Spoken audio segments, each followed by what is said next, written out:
Good evening, ladies and gentlemen, and welcome.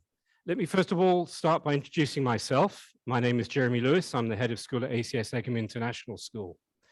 This is the first event tonight of ACS's new series of What the World Needs events.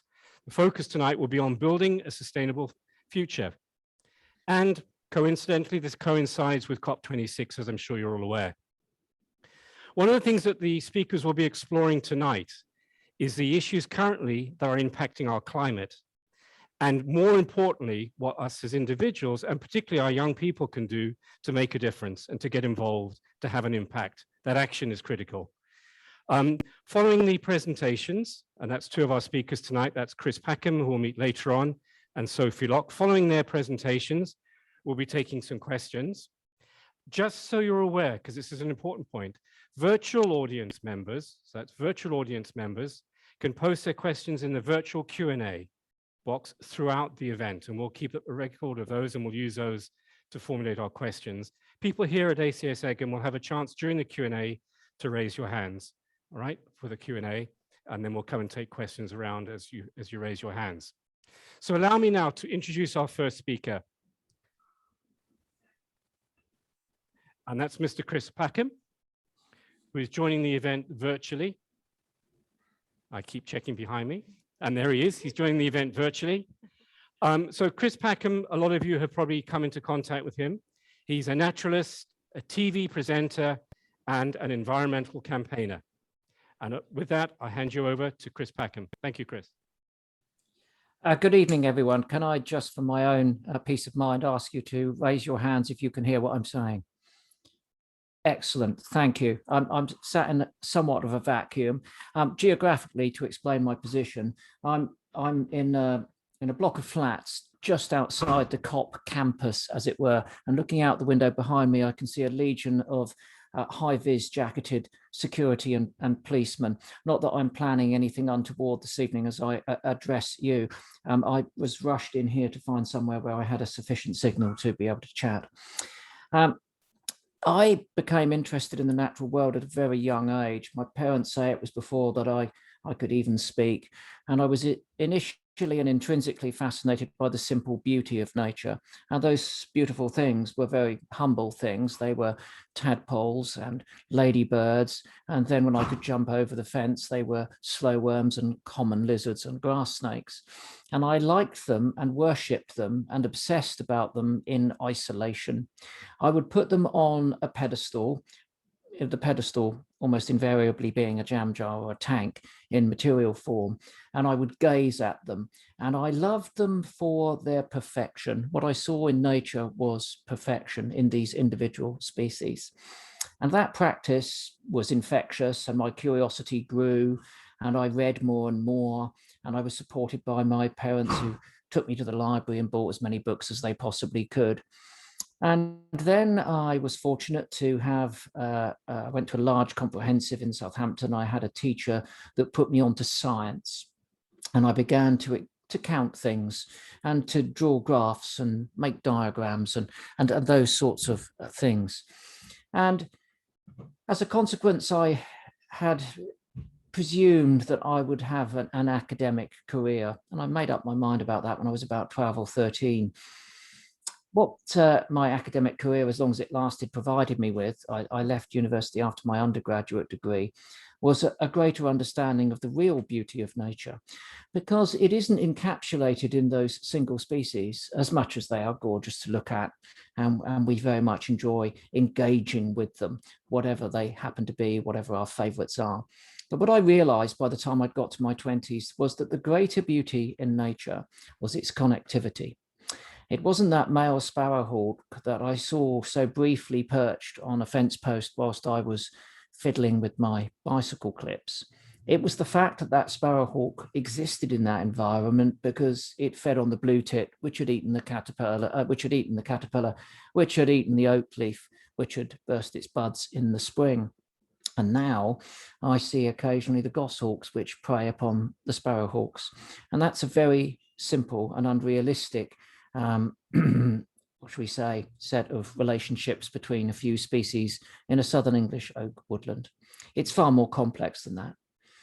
And when you think about how that complexity it has evolved to provide those ecosystems with stability, harmony, and sustainability.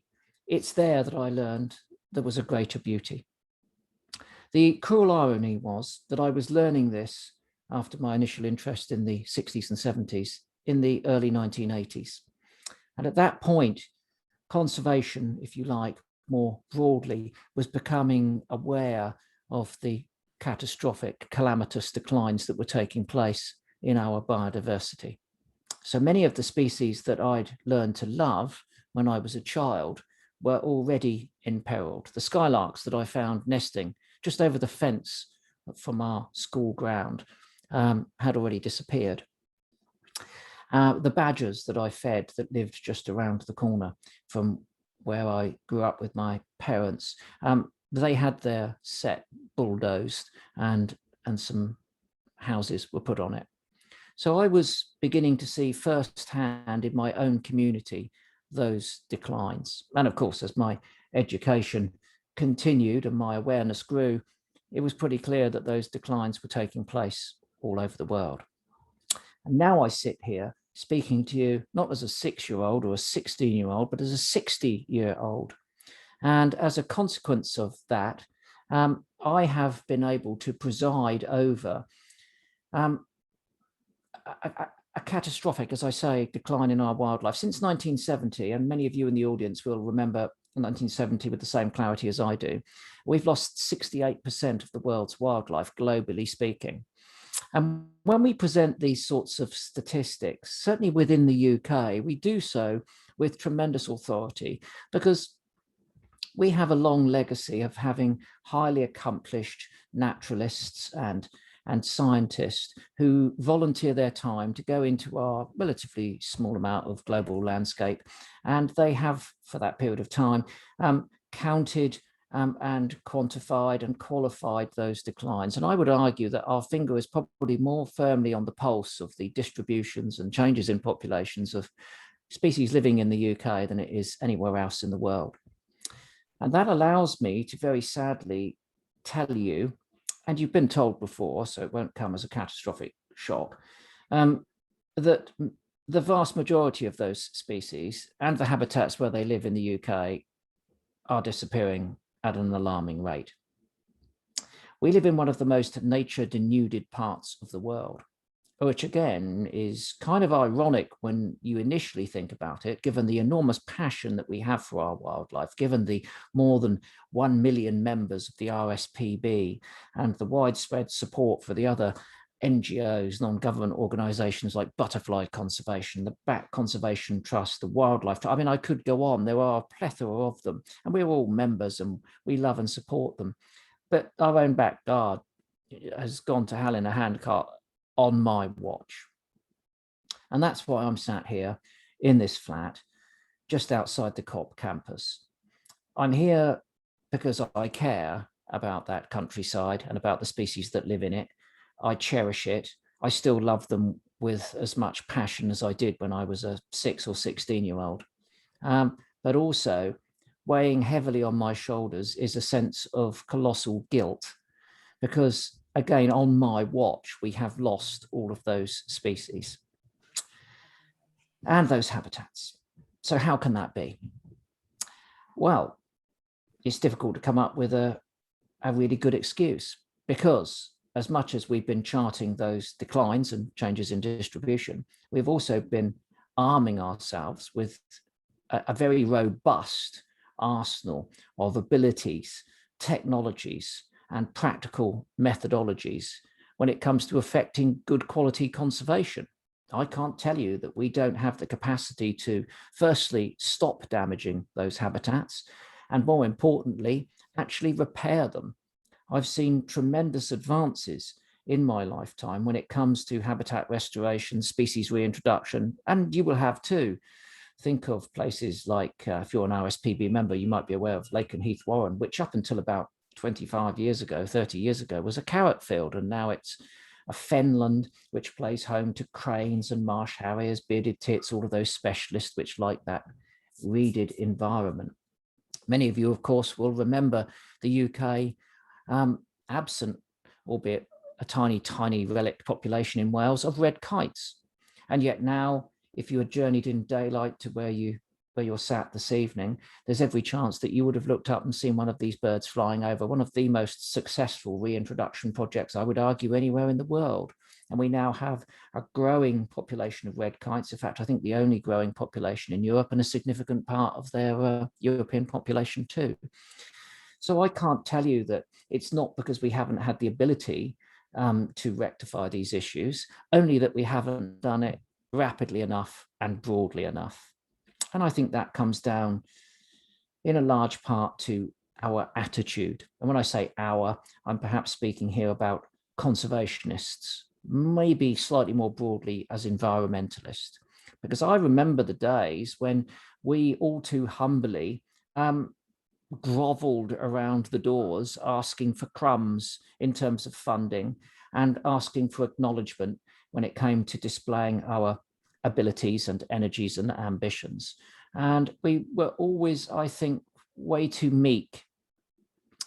Well, I think for certainly the younger members of the audience tonight, if they're pursuing a career in natural sciences, the world will be very different, because we now are waking up to the fact that we need to get on and fix all of these problems that we've made. And that's what should be happening here at COP. What has been happening here at COP is not that, sadly. I think the world leaders, most of them, there were obviously a couple of notable exceptions, turned up and they did their grandstanding and they made some bold promises. And they've disappeared, leaving their negotiators to transcribe those promises into something that might be meaningful.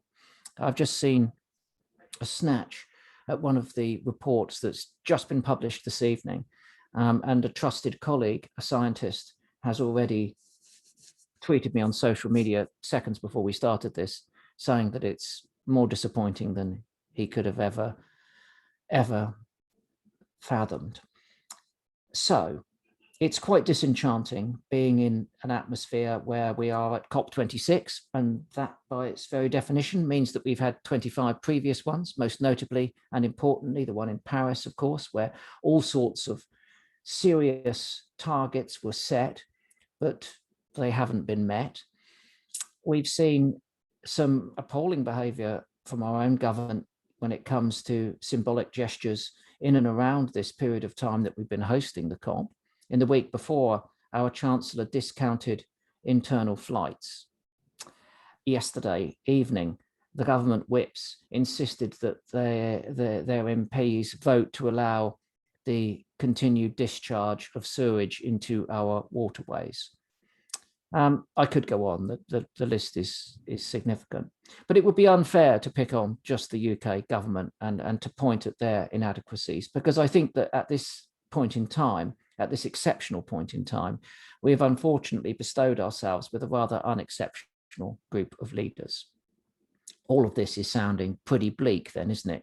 Young boy gets interested in wildlife in 1963, grows to pursue an academic career, realizes, like so many of people of his age, that his job is not only to understand life, but then to devote perhaps even more time to looking after it, presides over precipitous declines due to the abject lack of implementation of a raft of abilities which are simply sat there on the shelf, gathering frustration and disappointment because they're not being rolled out, finds himself sat next door to a bunch of negotiators from all over the world who at the time of ultimate crisis and extreme urgency fail to deal with a crisis. What hope could there possibly be?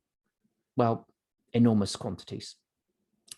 Because I have for the last, is it 10 or 12 days, I'm losing count in these small rooms, I've been attending some fringe meetings, as they call them. So these are meetings of people who have keen interest in what's going on next door, but those events have been held outside. In fact, I attended one hosted by the British Fashion Council this afternoon. You may wonder what the British Fashion Council were doing and why I might be there. Well, the fashion industry is the second or third most polluting industry in the world, and it needs to address some of its problems.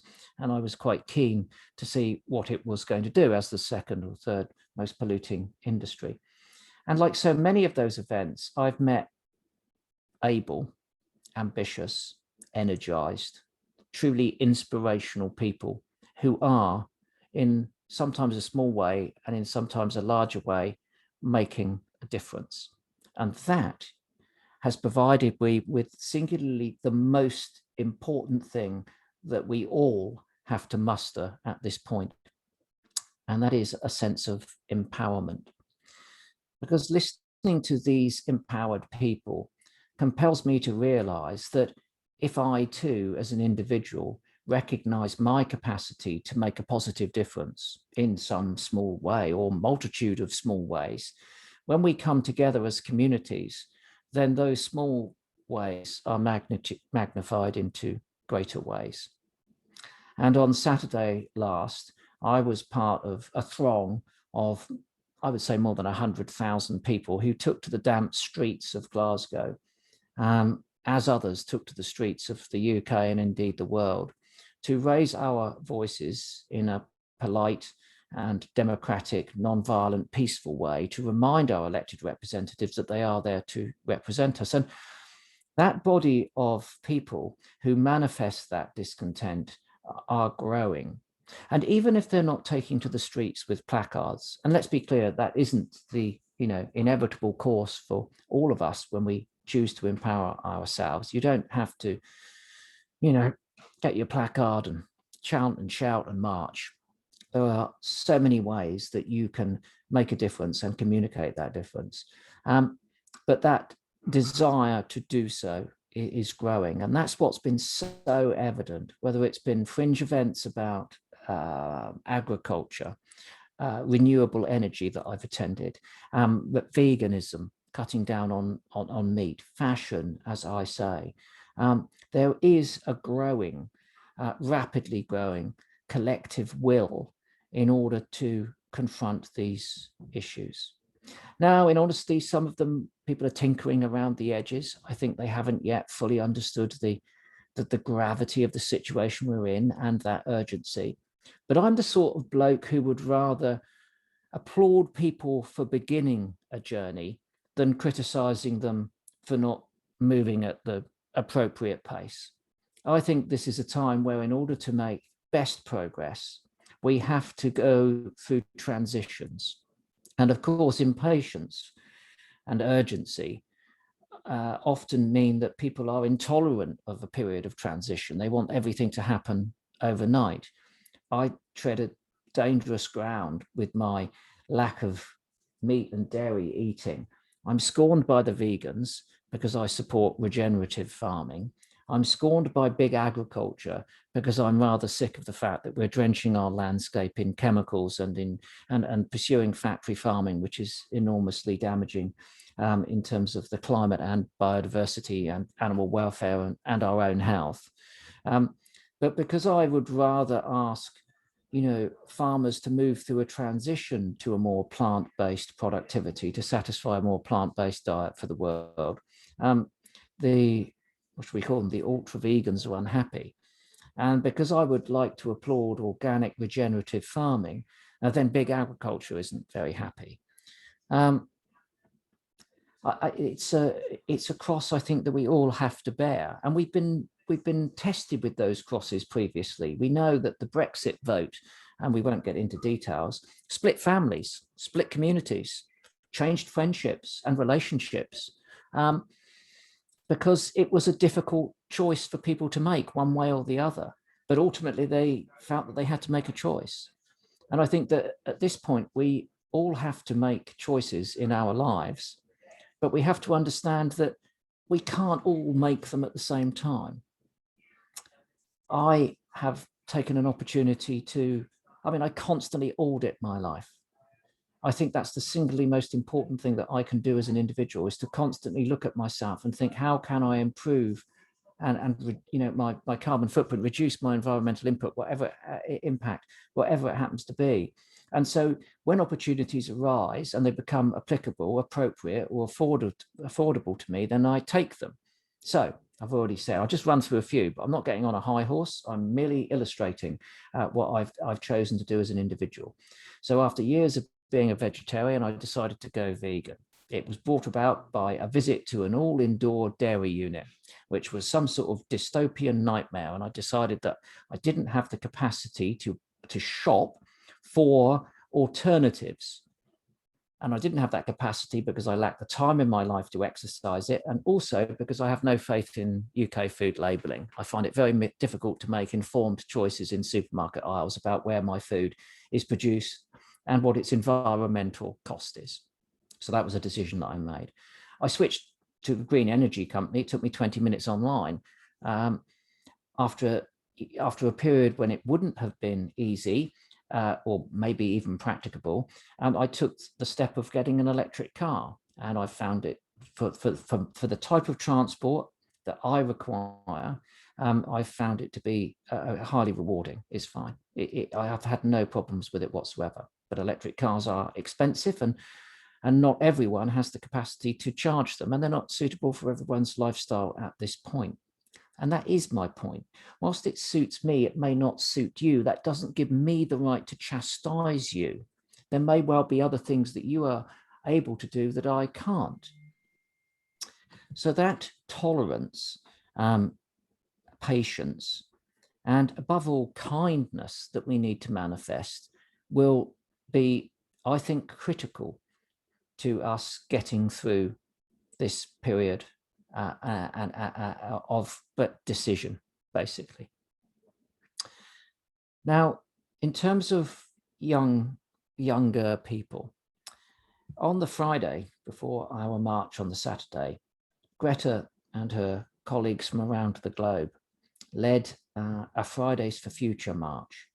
And I have to say, over the last few years, I've found the use of young people's voices coming to the fore as probably the most inspirational thing. I think we went through quite a dark period where young people were so disenfranchised with their ability to have a positive impact, either personally or politically, that they simply didn't engage. But that's quite radically changed. So I find that hugely inspirational. What I find hugely disappointing is that we crusty oldies are not giving these young people the trust that we should to make decisions. They have energy, they have abilities, they certainly have ambitions, and more than anything, they have an even greater and more desperate need to rectify the mess than we do, for very obvious reasons. So whilst we are building a platform, we hope, for them to be able to initiate and expand the recovery, at this point in time, I would suggest that it will be wiser to allow them to play a far more proactive role in that recovery, so that we don't only listen to them, but we allow them to make those decisions. Young people are less risk averse, so they make mistakes, but progress is made through mistakes. And there's not anyone in this room or watching this presentation that hasn't made quite significant mistakes in their life. And if we're not foolish, we learn by them. But I do think we've got to a point where down the road, they're not making mistakes because they're bound into systems of operation that they believe are inflexible and they can't be changed. I find that rather difficult to concede, particularly when we have to acknowledge that the human species is the most intelligent, adaptable, resourceful, innovative, imaginative organism that's ever lived on this planet and has enormous capacity for invention. Look at the fact that we've just been through a hideous ongoing pandemic, and that from virtually nowhere, we came up with a vaccine in, what was it, about 8 months, and it was being rolled out in 10. We are very, very, very good at cure. The problem at the moment is that we're not so good at prevention. When we are under enormous stress, however, as a species, we are compelled to act very rapidly, just like with the COVID vaccine. I draw your attention to a statistic which dates from the Second World War, a period of enormous global stress. In the months running up through 1941 to the bombing of Pearl Harbor on December the 8th, there were more than 3 million motor cars made in the United States. At that point, when the United States joined the war, until the end of the war, they made only 139 more motor cars in the United States.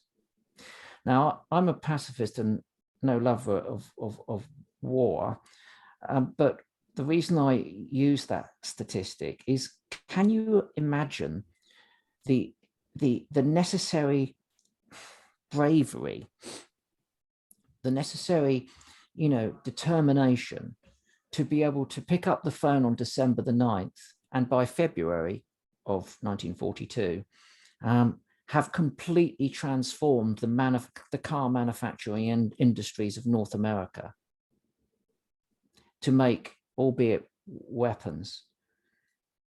Don't tell me we can't do things if we really need to. We can. Don't tell me that we can't stop the exploration of fossil fuels. Don't tell me that we can't replace the burning of fossil fuels with renewable energies when those technologies are out there proven, improving, and so on and so forth. Don't tell me that we can't stop cutting down tropical rainforest for another 9 years, when we've known since I was watching Blue Peter in black and white in 1960s with Valerie Singleton, that we've been losing rainforests with areas the size of Wales a year and 36 football pitches per minute. The targets that are being set are ridiculous. It's improbable and extremely dangerous that we leave those targets that far in the future and that we aren't acting today. The notion that we are fixing things by tinkering around the edges with issues which we inflate into being of greater importance is embarrassing and will prove disastrous again for us as a species. So to conclude, in the 4 minutes that I have remaining, I'd like to say I remain firmly optimistic. I think we are that species that can solve problems when we are confronted with them. I think that perhaps we're not confronted with them quite painfully enough in the UK at the moment. I can't tell you that there aren't people suffering from the effects of climate change in the UK, but I think that we are a little bit cozy when we turn on our TVs and watch California and Oregon and Cyprus and Greece and Australia on fire, when we watch China and New York underwater. I think we think it's over there and not yet over here. But of course it is. I think that when we begin to act, we will act very quickly, and we do have all of those resources and abilities that I've said. So what causes me sadness is the fact that we're not doing it today, because I still care about those slow worms and I still care about those skylarks. And I would rather those populations didn't dwindle any further, perhaps beyond the point of recovery, because that will rob future generations of the simple beauty of nature that I enjoyed and which inspired me to ignite a fascination for all of those things that creep, slither, slime, crawl, and sting, and that have compelled me to give up 2 weeks to come and spend my time here in Glasgow and Edinburgh, doing whatever I can in my own small way to try and make a difference. I think now is the time to act, and we must all act as individuals, as communities, and collectively as citizens of planet Earth to effect a change. And we cannot rely upon our leaders at this point. So our impending duty is to peacefully and democratically call them to task so that we can get ourselves out of this mess. Thank you.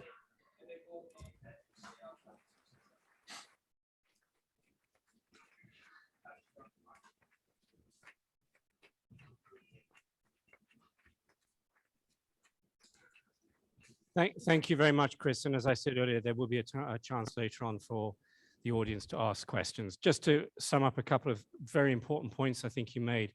Something that really struck me and resonated, I think, is how you referred to having put nature on a pedestal. I thought it was a lovely phrase, and admiring the beauty of nature, and something that had felt important to you from a very young age. And I think the challenge to our audience is, don't be wary of acting too young, because your age is no barrier to being able to affect change. In fact, if anything, it's an advantage. So feel empowered as an audience, empowered as young people to get involved and to stand up to what you referred to at COP26 as grandstanding. I shall make no comment on that, but I don't disagree. So I have made a comment. But now to our next speaker is Sophie Locke, who is sitting here next to me. And Sophie is Research and Project Manager at the Blue Marine Foundation, who works with or in marine conservation. Sophie, over to you. Thank you. Thank you very much. Brilliant. Hi, everyone. So my name is Sophie Locke, animal lover, ocean conservationist, and the Research and Projects Manager for Blue Marine Foundation. I'm really excited to speak with you all today. Thank you so much for the invitation, and truly honored to share the stage with Chris today. Chris, thank you for a very inspiring talk. My talk today will hopefully inspire all of you in the room on how you can help fight climate change, how you can protect the natural world, specifically our ocean. I'll also explain how I ended up in marine conservation, and later on we'll cover what we can all do together right now. But to start, I'd like to shed some light on the incredible link between the ocean and climate change, something that has definitely been ignored from global discussions for a very long time, and what Blue Marine Foundation, the charity I work for, is doing to maintain and protect that vital link. So first, how did I end up here? So if you haven't picked up on my accent yet, I was lucky enough to spend the first 20 years of my life in Perth, Western Australia. At the young age and during scorching hot summers, I was exploring lush seagrass meadows and temperate coral reefs with my dad, constantly keeping one eye peeled for great white sharks. It did take me a while for me to feel comfortable beneath these waves, a very kind of foreign, alien environment. But soon enough, I was absolutely enamored by the incredible marine animals along our coastline and on land too. Many Australian species are incredibly rare. They can't be found anywhere else on Earth.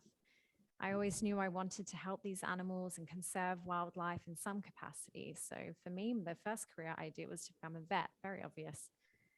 But before long, I started hearing more and more about our rapidly changing climate, more about how our insatiable need for fossil fuels, for coal, for oil, was thickening the blanket around our Earth, warming our climate and driving millions of those species that I loved and adored towards extinction. Australia, like all countries, is gravely threatened by climate change, and Chris has just touched on this.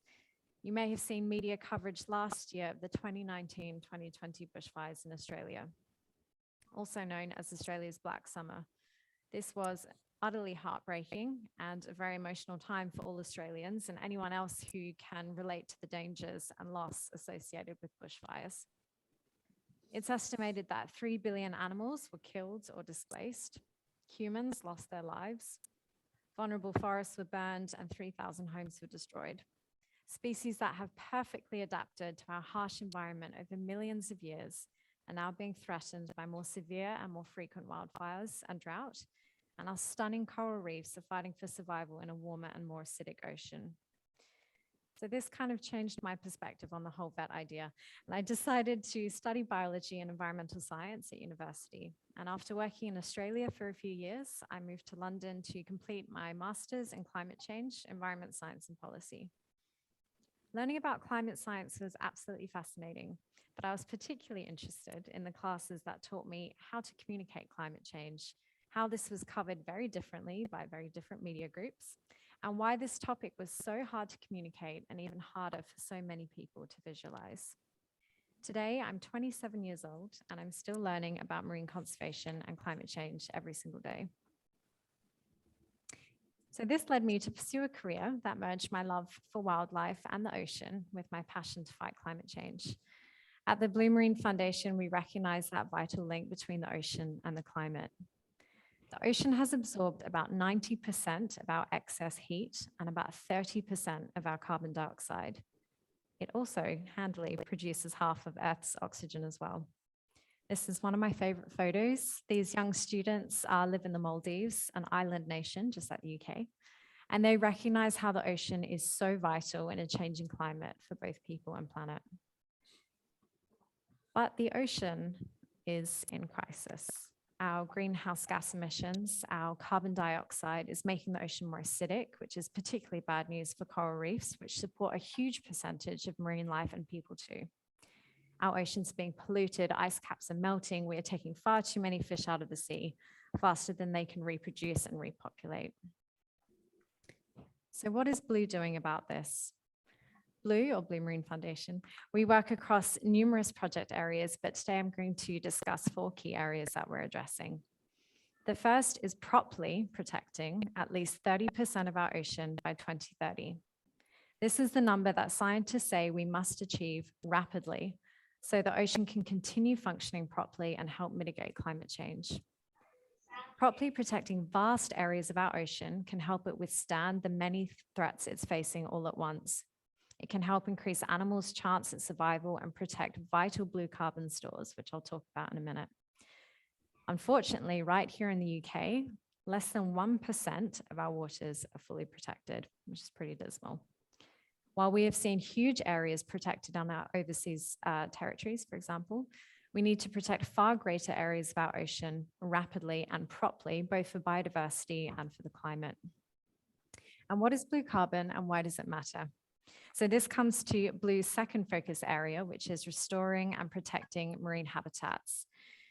Blue protects marine habitats around the world, including glorious coral reefs in the Maldives and fantastic native oyster reefs right here in the UK.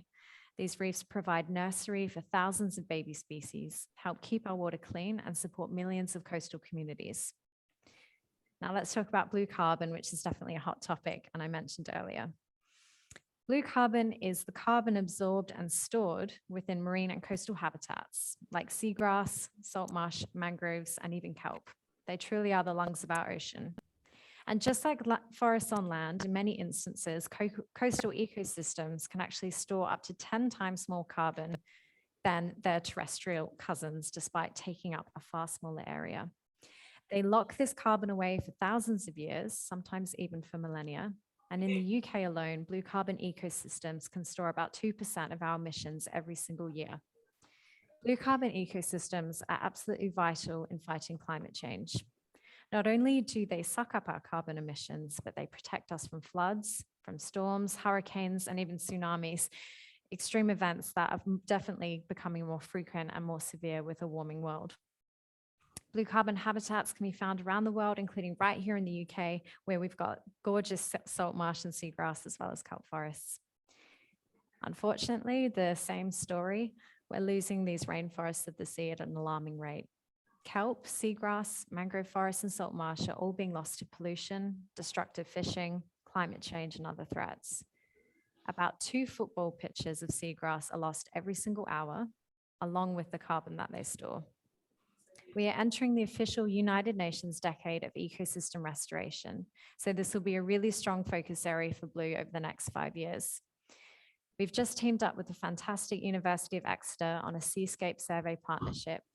We're going to be developing a global research program to understand how the ocean and its continental shelves play a role in the Earth's carbon cycle and share these results through an open access data source about our world's seabed carbon stores. This is extremely timely research. Ocean-based action or mitigation can close the emissions gap by 1/5 in order to limit global warming to 1.5 degrees. Unfortunately, again, the ocean seabed remains largely unprotected, and seascape carbon is presently not accounted for in our inventories of carbon emissions. These are 2 issues we're working really hard to address. The third area that Blue works in is tackling these destructive practices that damage our marine habitats, and this includes unsustainable fishing and overfishing. Fish play a really vital role in ensuring the health of our ocean, and to put it really simply, a healthy ocean is far more resilient. If we stop these practices, marine biodiversity will have a chance to recover, which is absolutely essential in a changing climate. Even here in the UK, despite having numerous marine protected areas designated within our waters, damaging bottom trawling, for example, which is a type of fishing, occurs within 97% of these protected areas, areas that are meant to be protecting marine wildlife and habitats. Finally, Blue aims to connect people with the sea, and I'm extremely passionate about this particular topic. We know that conservation is always more effective with local community input and support. Education and raising public awareness serves not only the ecosystems we're aiming to protect, but the young people that will depend on them in the future. One of our most recent ocean climate projects has been within the education space, and I'm extremely excited to share a short demo with you today. And this is our interactive ocean climate platform, The Sea We Breathe. This site was built to bring ocean climate education to everybody for free around the world, and was kindly narrated by the absolutely incredible Stephen Fry. So I will give you a quick demo.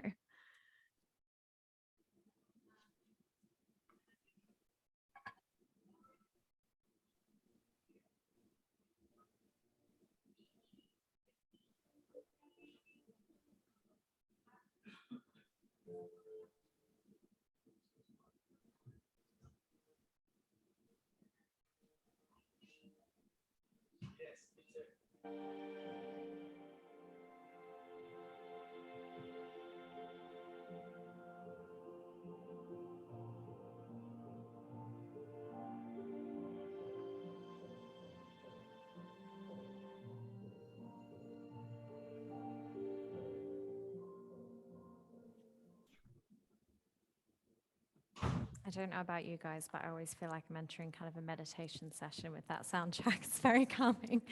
As I mentioned, you know, this site was really created to bring education to people for free, especially those who don't have access to the coastline or maybe have never been taught how to swim. And we hope that this really answers a gap in education, especially around ocean climate issues. If you'd like to find out more, it's at www.theseawebreathe.com, or you can find out more on our website.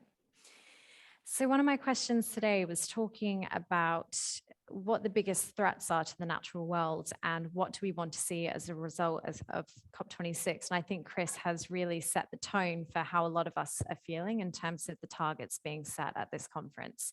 I will hopefully dive a little bit deeper into the ocean perspective. So the climate crisis, as you all know, is currently on the world stage, especially right now in Glasgow, COP26. While climate change certainly is the main issue here, it's not the only threat facing our planet. We're facing an absolutely terrible loss of our nature and biodiversity, driven by the unsustainable use of natural resources and overexploitation. Chris has actually already used the stat I was going to talk about in terms of losing up to about 70% of our wildlife just in a very short 46 years. We absolutely have to halt this loss of biodiversity. Ecosystems that are full of life can continue to provide us with vital services such as food, clean water, absorbing our carbon emissions, creating oxygen, and even improving our mental well-being and happiness. As climate change intensifies, it will further drive biodiversity loss. And in turn, the more biodiversity we lose, the less the natural world can help protect us from a warming world. So it's absolutely vital that we tackle these two issues in tandem right now. Blue has been communicating these issues at COP26, especially how climate action needs ocean action. And this includes protecting vast areas of our seas from overfishing, from destructive fishing and other damaging activities. In the blue zone of COP26, which is where a lot of the UN negotiations happen, we created a short film, which was inspired by some of the seascapes you just saw, reminding delegates why the ocean must be considered in government commitments and targets, as well as policy. Blue wants to see at least 4 outcomes from COP26, but some of this might be wishful thinking. Firstly, we must see nations set powerful and ambitious targets for slashing their greenhouse gas emissions, but we have to see these targets being set sooner. It is absolutely vital that we keep warming to 1.5 degrees, which means reaching net zero carbon emissions by 2050 at least. The world has already warmed by about 1 degree since pre-industrial times. While 1.5 degree warming comes with risks and dangers to both humans and wildlife, the risks associated with 2 degrees of warming and beyond get progressively worse. The second outcome we want is for governments to properly recognize the ocean within their national policy. This will help us enact long-term change and hold governments responsible to protecting the ocean and its habitats. Thirdly, we want governments and organizations to support more research. We have to be able to calculate the full potential of the billions of tons of carbon stored within our ocean, how much of this is released back into the atmosphere during their destruction, and better understand how countries like the UK can account for this. Finally, we want to see governments and organizations encouraged and empowered to rapidly restore and conserve their incredible marine habitats, whether that is their seabed or their lush coastal mangrove forests and wetlands. This also requires protecting at least 30% of the ocean by 2030, or as we mentioned, 30 by 30. There is still so much of the ocean to be explored, but one thing we know for sure is that the ocean supports all life on Earth, and without a healthy ocean, we can't have a healthy climate. And without a stable climate, our ocean and us will suffer. They are directly linked. Climate action needs ocean action. Thank you very much.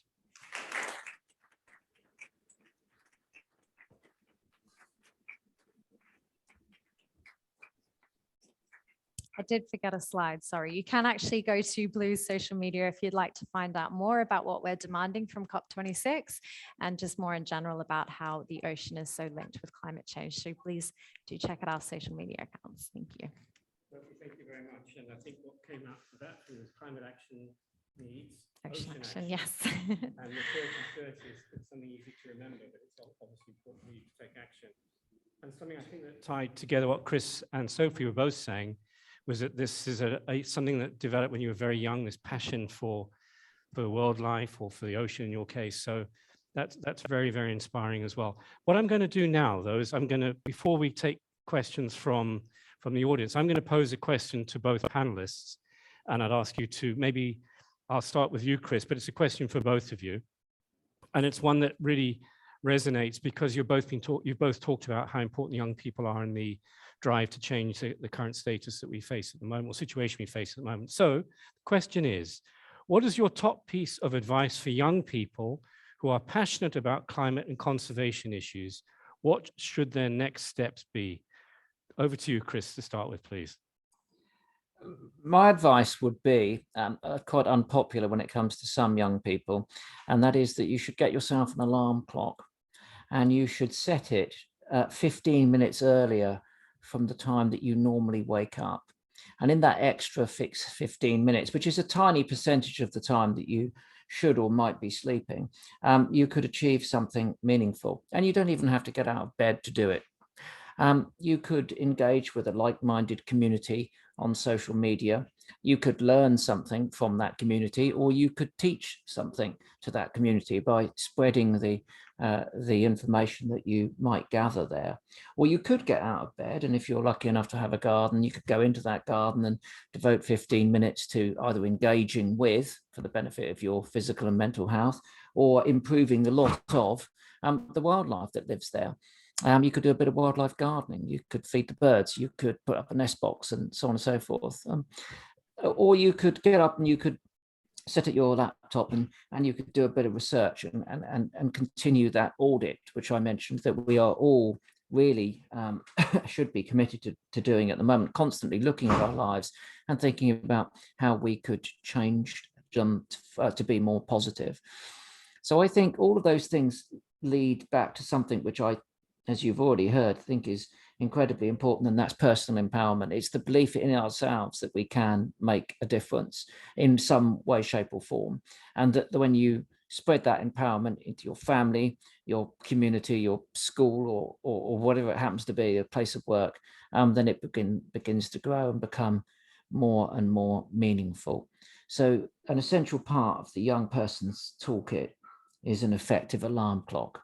And I would urge you to buy a second-hand one off of one of those internet auction sites so that we're not, most of them are plastic. We don't need another whole raft of plastic alarm clocks. I'm very pleased to say that I've had mine called Blackie, infamously called Blackie, hated by every partner that I've ever had, my stepdaughter Megan, because their perception is that I've always set it too early. And I've had it since I was 26 years old. And Blackie is still delivering the chimes that get me out of bed every morning to try and make a difference. Thank you, Chris. So those of you who don't have an alarm clock, get one, but obviously one that is conscious of its environment or isn't doing damage to the environment. Sophie, what's your advice? Yeah, that's a really excellent question. I think my advice to anybody who's young and passionate about the climate crisis or the biodiversity crisis is find out what you're good at and find out what you enjoy and find out how to merge the two together. I was saying earlier that we seem to maybe previously had this kind of misconception that you have to be a scientist or somebody who's strong in that department to make a difference. And I just don't think that's the case anymore. We need musicians, we need poets, we need scientists, we need oceanographers, we need mathematicians, people working in finance. No matter what you do, you can definitely make a change. And if you're someone young who's maybe thinking about what they want to study or pursue a career in university, don't feel like you have to push that to one side. I think find out what you're good at and find out how you can merge that with climate action and environmental activism. And I think you'll be on a good path to succeed. So buy an alarm clock and you don't have to be a scientist to make a difference. It's a good message. Apologies to the scientists in the room. So I'll take the first question now, and I think it's directed at Chris. So in your presentation, Chris, you used the phrase, now is the time to act, and that we are currently tinkering around the edges. That was a quote. What top 3 or 4 actions should we take now that will make a difference? Thanks, Chris. I think if we're talking about the collective we, the human species we, then there are those where we know that we have alternatives available and that we could make an instantaneous difference because the urgency is upon us. So I suppose, firstly, fossil fuels, we didn't ought to be exploring digging any more of them out of the ground. We should stop digging them out of the ground and using them as it stands, and we should transition to that as rapidly as possible, something that we have the capacity to do due to the technologies that we've evolved and how rapidly they've moved on in recent times. Wind power is available to many places in the world, solar panel, and everyone is still under the misconception that solar panels need clear blue skies and brilliant sunshine. They don't. They generate energy even on overcast days. And if we were to roll out solar across the world, the actual area that would need to be covered by the contemporary panels is tiny. So addressing energy usage, since we all consume so much of it, is important. Secondly, and this is part of the vicious feedback loop, which damages our planet's biodiversity, that rich portfolio of life that we are dependent upon and should share our planet with more harmoniously, is agriculture. We eat too much meat, and enormous amounts of food are wasted, not necessarily on our plates, where I'm told that we waste a third of our food, which is shameful in itself and something we could all address privately. But because we're feeding plant-based foods to animals in an ecologically inefficient way. And as a consequence, we need to cut back on our meat eating. And to effect that transition, we should eat better quality meat that supports biodiversity and higher welfare standards for the animals, and also support those farmers who are struggling in our own country, rather than pay for meats with high carbon footprints from the other side of the world. That seems plain common sense from my point of view. So food and energy are two critical things. I suppose the last thing is consumption generally, and that's why I was at the British Fashion Council this afternoon. My New Year's resolution 2018-19 was to not buy any more clothes for a year. And up until a few days ago, I have a new project and I didn't have anything in my wardrobe that was appropriate for it, unfortunately. I hadn't bought anything, a few pairs of pants, because my pants were allegedly becoming a little bit tatty and potentially unhygienic. They were washed, of course. They were getting a bit tatty, and it proved to me that I didn't need to consume.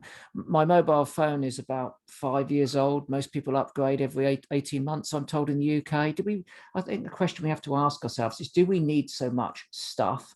And does that stuff make us happy? My phone doesn't make me happy. My poodles running in the wood make me happy. And they might come with a carbon footprint because of the pet food industry, and I need to address that too. But consumption, energy use, and what we eat, those would be the three things that I would get to work on ferociously if I were in those buildings next door. Thank you, Chris.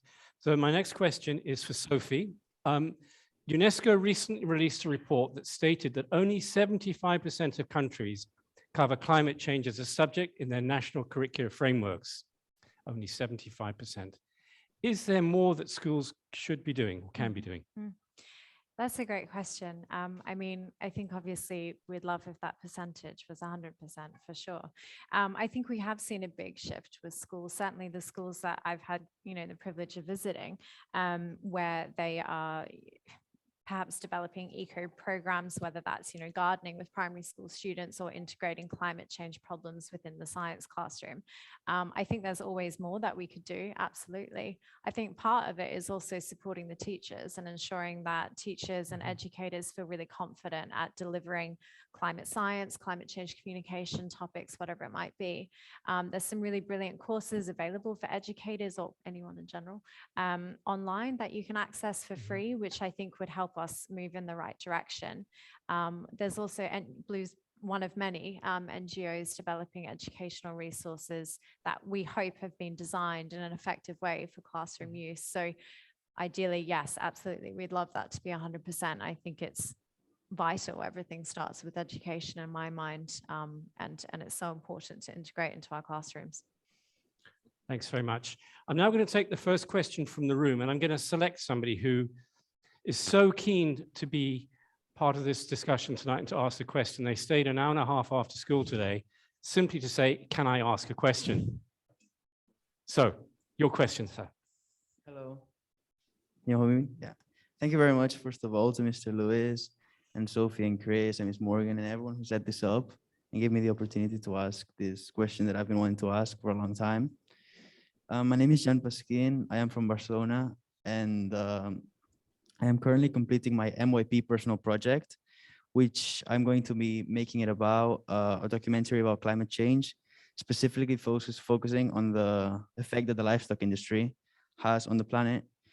And I've heard a lot about the plant-based diet that the two of you are supporting, and I found it very interesting. So I had a question a couple questions actually for the two of you, the second to Chris Packham.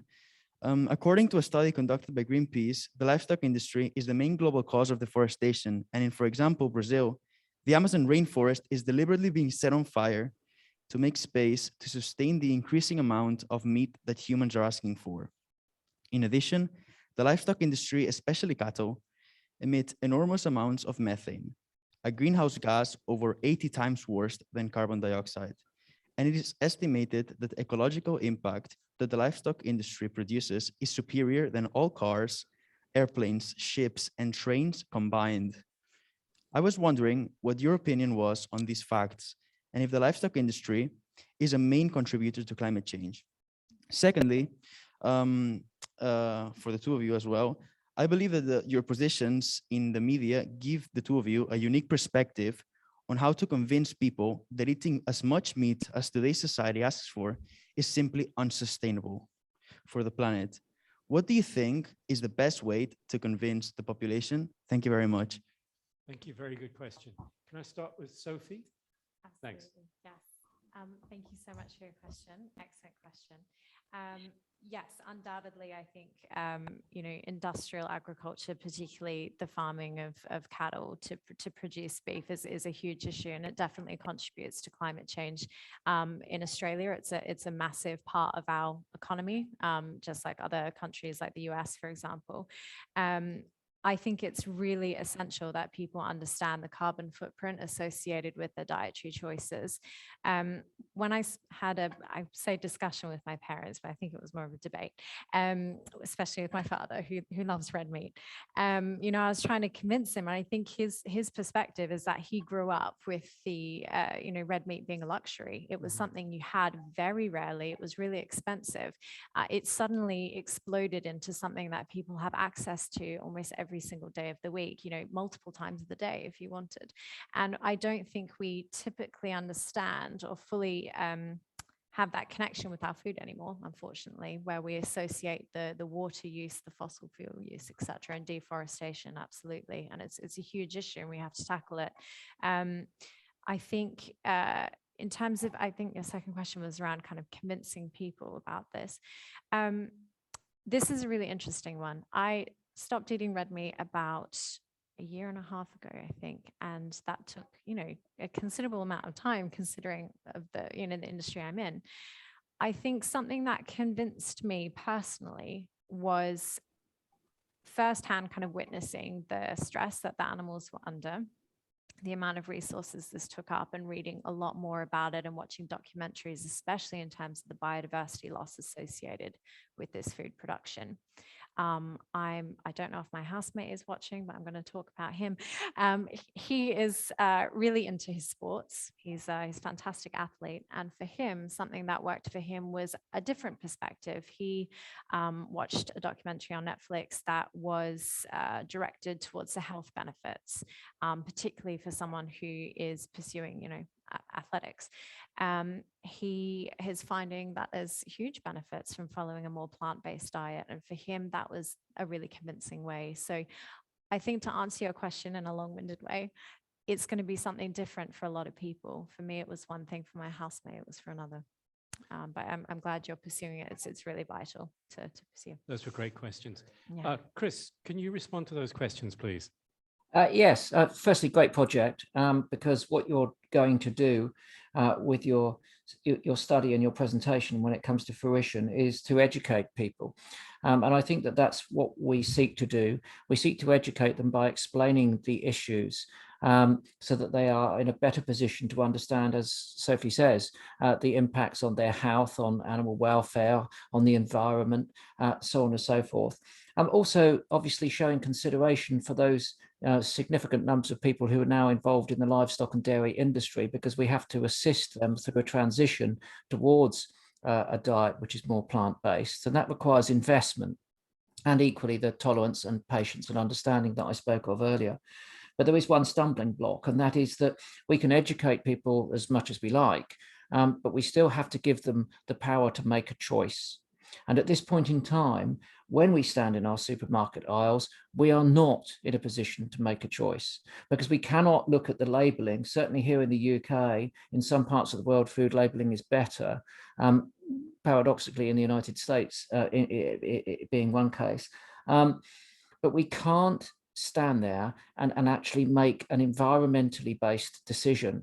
We are lied to with trademarks and badges of alleged integrity and authenticity, but they've been reliably exposed to being bogus, and the information isn't portrayed.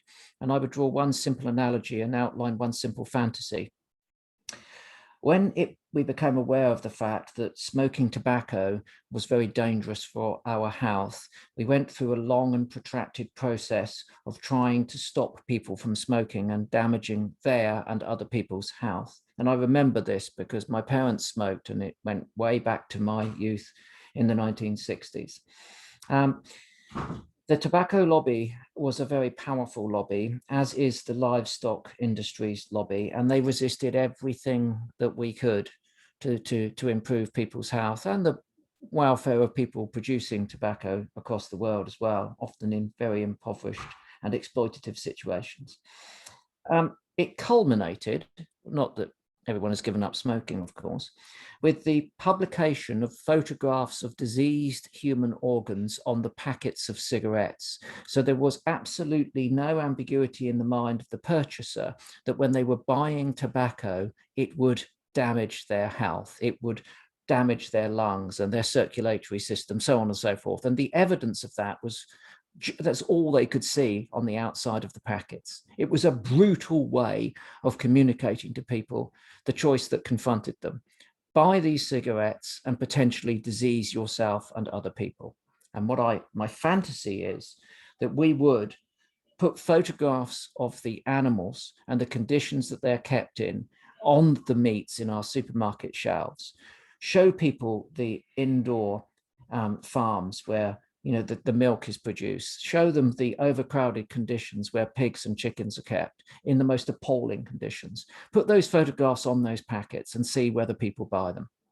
That would be my fantasy, because I think we would change people's eating habits a lot more rapidly if they were to recognize that not only standards of animal welfare were completely compromised, but the standards of human welfare when it comes to planetary care were compromised too.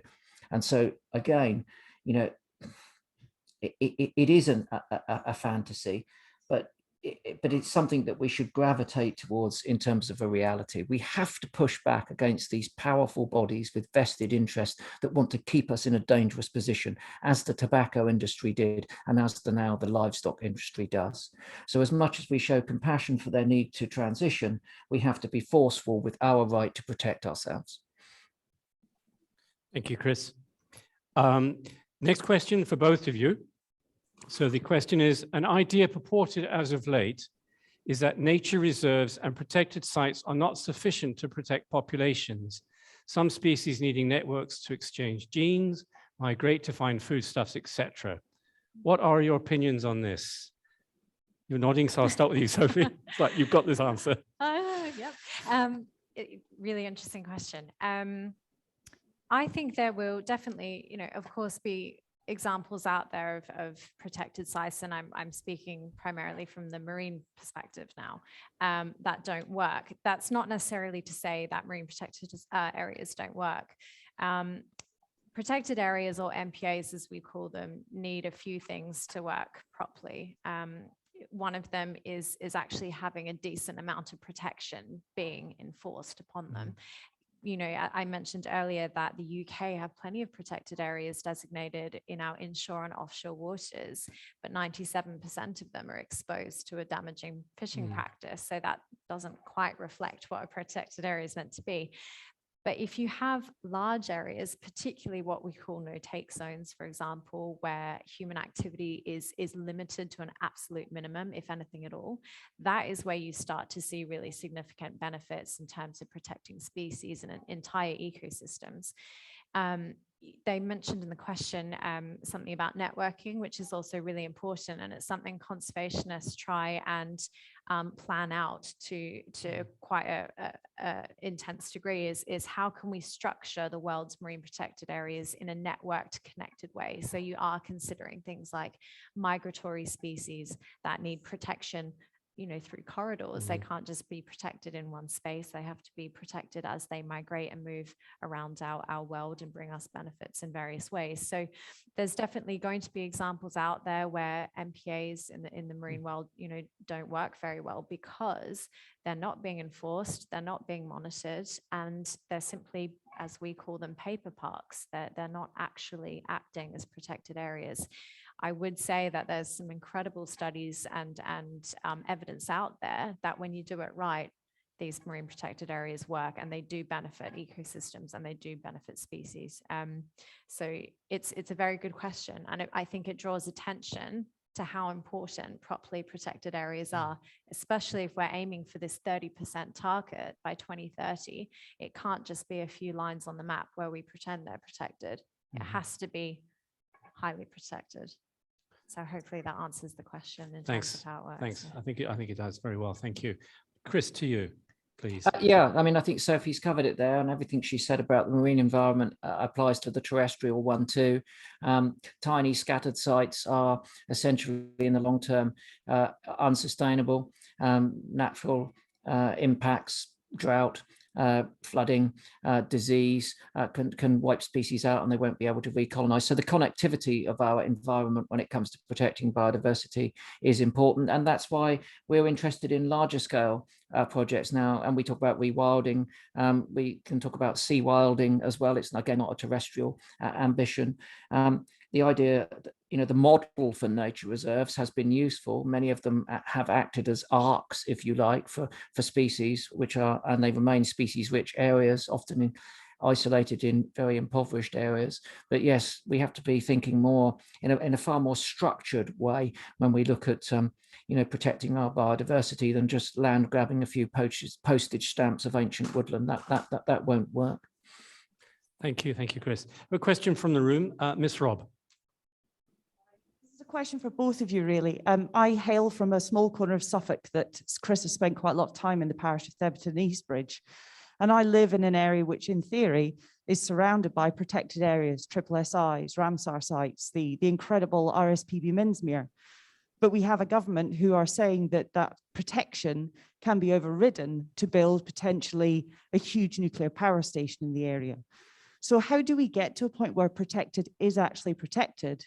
And should our perceived needs override those protections or not? Let's go with you, Chris, please. Yeah, well, this brings us to a critical point. We are seeing effectively legislation changed almost on a daily basis at the whim of a government that seeks to protect its ambitions. One of its ambitions is to build out of the COVID deficit economically. As such, it continues to support large infrastructure projects, whether they be energy-based, nuclear power at Sizewell, or things like HS2, both of which are, Sizewell potentially damaging, and HS2 already damaging to our natural and national biodiversity. 108 ancient woodlands, countless wildlife sites being destroyed for HS2. It comes down to one thing, doesn't it? As ever, it's short-termism and the ability for longer-term investment. And again, if I can idealize for just a moment, wouldn't it be so much better if we were to take environmental care out of the political system and treat it as an apolitical agenda, whereby we can have consistency between terms of government. Terms of government in the UK and across the world are too short to deal with too many of these issues. And therefore they seek to gratify themselves in those short periods, even shorter periods when they consider they're maneuvering to get re-elected. Nature doesn't work in terms of 4 years, nor does environmental strategy.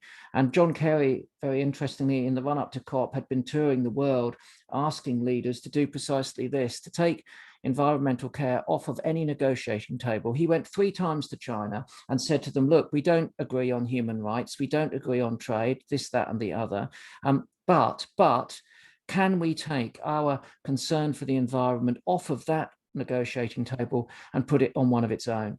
And very sadly, despite 3 visits that John Kerry made, the Chinese said no. They wanted to use their impact on the climate as part of a negotiating portfolio when it came to wider issues. And that leaves us in deep trouble. And that's what governments continue to do.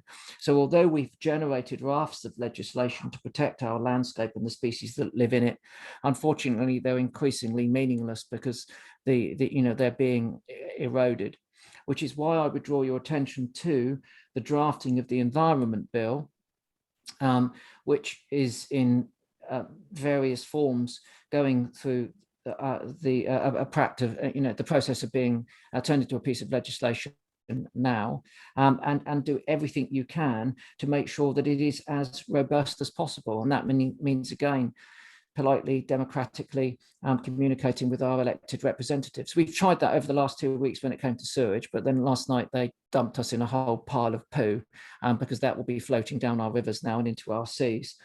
So it's difficult times. It's difficult times. But all I can say to you, and obviously hailing from that very beautiful part of the world, Eastbridge, with those jewels of our natural crown, Minsmere, the Suffolk Sandings, and so on and so forth, then please just don't give up. That's the only thing that we can do at this point, is just winning is not giving up. Keep writing those letters, keep complaining peacefully and politely, and keep pointing out the fact that these short-term strategies are entirely fallacious and indeed extremely damaging and dangerous. Thanks very much, Chris. Sophie? Fantastic question. Really topical. very similar things happening in the ocean as well. The North Sea particularly is becoming an extremely busy space. We have all sorts of things going on, from offshore wind development to cabling, etc. And it is difficult because offshore wind, for example, that's going to be a really key part of our transition towards, a net zero future. So these conversations are absolutely happening. And it's the job of NGOs, communities, etc., in terms of raising our voices and saying, this is a protected area. Did you know X, Y, and Z exists here? I think we are hopefully becoming more informed in terms of the value of those marine protected areas. We are starting to really recognize, just as one point I mentioned earlier, blue carbon, for example, within marine protected areas, and how vital it is not to disturb those areas through development. And, to echo Chris, if you're concerned about something, and this definitely goes for young people as well, I think MPs, decision makers, are really keen to hear from, absolutely keen to hear from you, and they're keen to hear your ideas. And I think, again, echoing Chris, don't give up, just keep communicating that. And it does get heard, I think, more than people think it does. I don't know if that answers your question, but it is a brilliant one. Okay, I'm going to take, thanks very much, Sophie. I'll take a question from the room. If there's anybody who has a question. Yes, Anna. Thanks, Anne-Marie. If there was like one lifestyle change that everybody could make on an individually, what would you say the number one thing that would have the most impact would be? Sophie, go for it. That is a very good question, kind of the one lifestyle change. I'm inclined to say it is so dependent on who you are, where you live in the world, what you have access to, what your lifestyle is like. If I could put, an umbrella term under it, it's reducing your carbon emissions.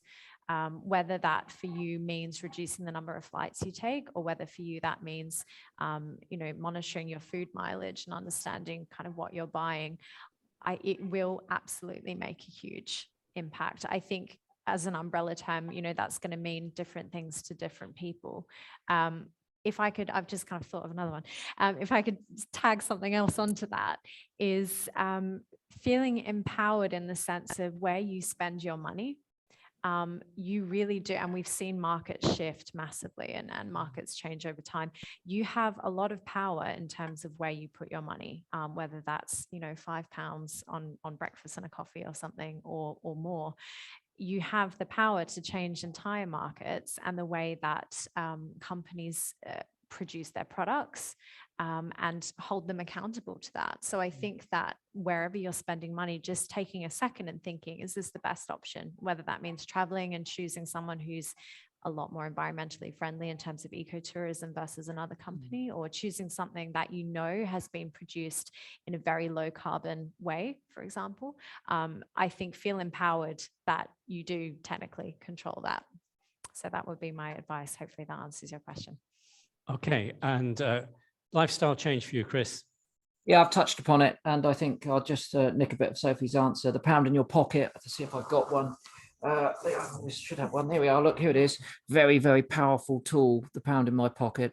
Where I and you choose to spend this does have an impact on those markets. And given, if I keep it close to home, because we are very fortunate in the UK, that most of us do get to eat every day, and that despite the fact that we've got parents, guardians, and educators telling us what we should eat when we're younger, certainly when we get to the point that we're adult, we choose what we put in our mouths. So make that choice and use the pound in your pocket. And I would say think very carefully about what you eat every day. The way that we interact most closely with the natural world, wherever we are, is through what we eat, because that food has come from somewhere. It's come out of the soil somewhere. It's been harvested somewhere.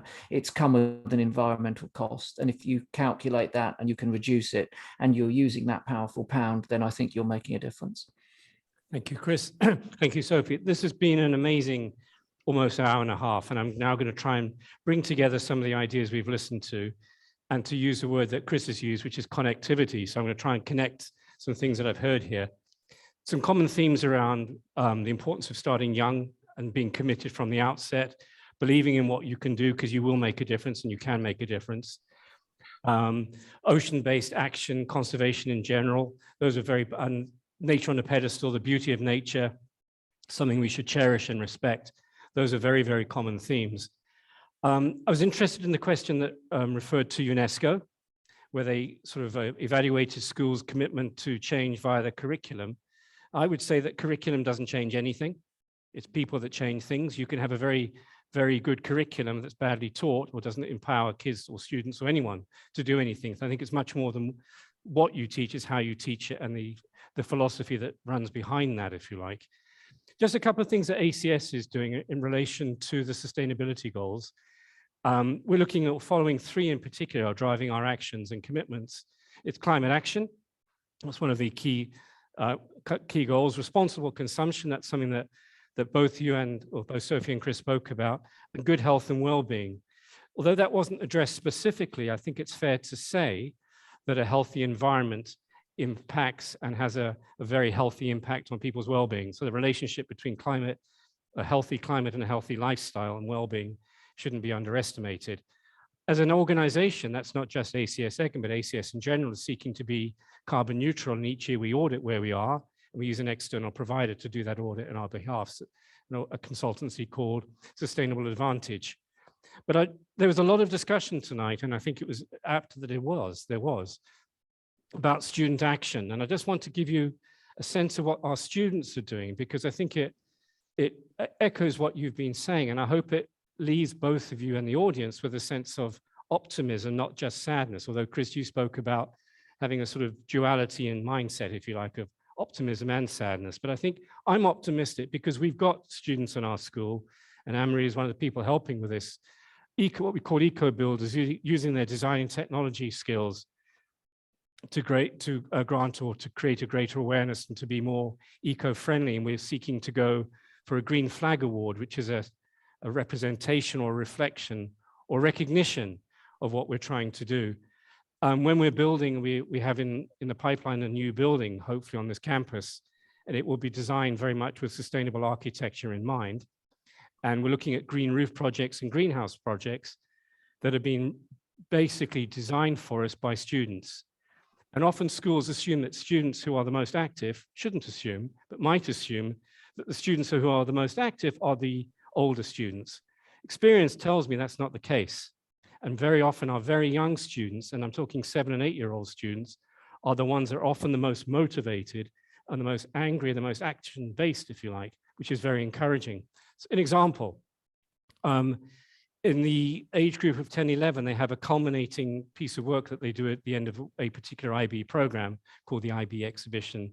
But more importantly, we've had projects in the last year on how human behavior causes climate change and impacts human habitat. These are 10- and 11-year-olds coming up with a question themselves, and another on the perils of over-farming.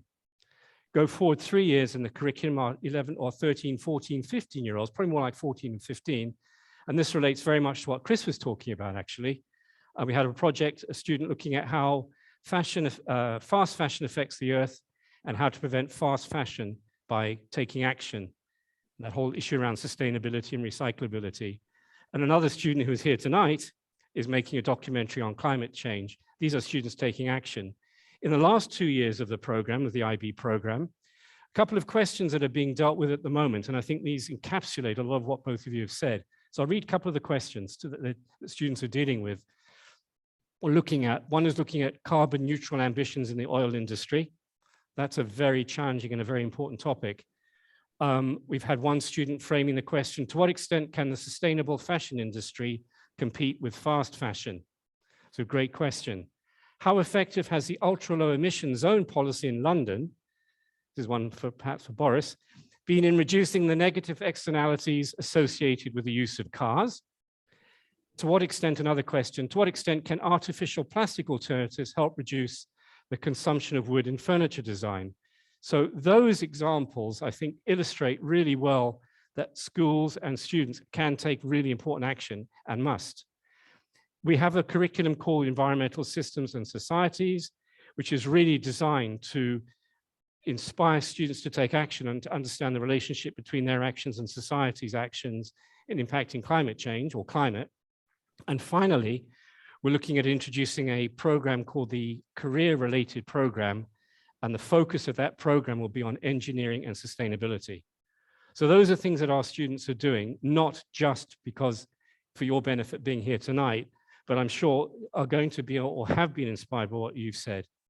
And I'm always optimistic. I think I'm often accused of that, but I don't mind that. I'm hugely optimistic that students, not just at ACS, not just at ACS Egham, can make a difference. And it's kind of what you were saying, Chris. It's empowering them and it's giving them the belief and the skills that they can make a difference, and not convincing them that a curriculum that's dry is actually going to do anything. It's got to be beyond that. And I suppose ultimately and finally, it's standing up to what you referred to and often is referred to as greenwashing. I think that's the two dangers, the two G's I call greenwashing and grandstanding. And there's a lot of that. And I think our students are best placed to tackle that.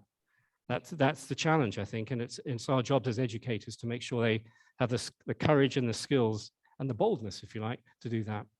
So on that note, I'd like once again to thank Chris Packham and Sophie very much, Sophie Locke very much. Let's hear it for both of them.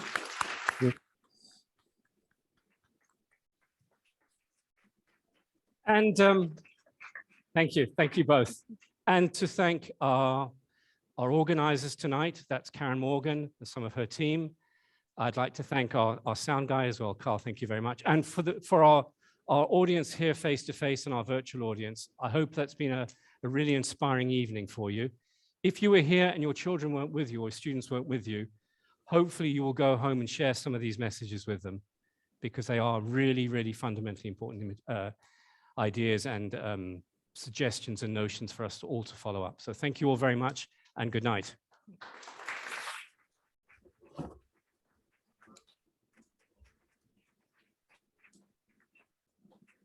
Very good. You were great, really good. Thank you very much, Chris. That was really good. Thank you. Good night. Yes. Good night, everyone.